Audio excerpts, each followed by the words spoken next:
Abu, and especially si Gio, anong lang take? Yes, medyo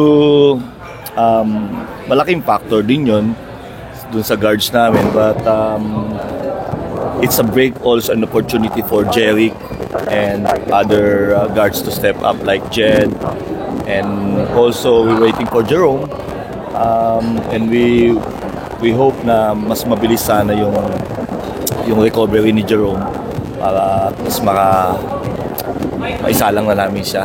But nawala naman kami ng dalawa, but get a younger guy like Xavier, which we feel na isa rin yun sa kulang namin na spot, yung 4 and 5 spot na pwede niyang laruin.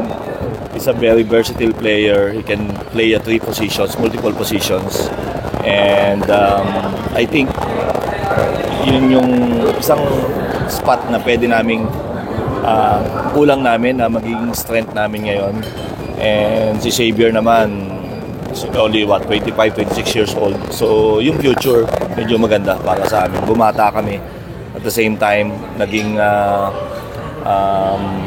maganda yung yung versatility ng team maging mas maayos, mas maganda. Si Gio, talagang start. Yes, of course.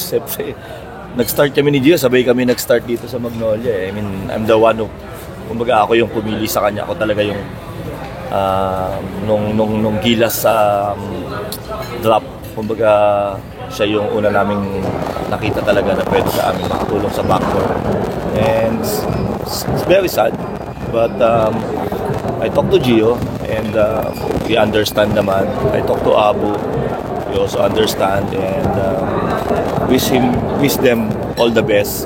And yun nga, sabi ko naman sa kanila, maybe we don't know kung ano mangyayari sa future, but hindi natin alam, baka in the future magkasama-sama pa ulit, di ba? Hindi man dito or saan man, di ba? But yun nga, maliit lang naman yung ginagalawa namin eh.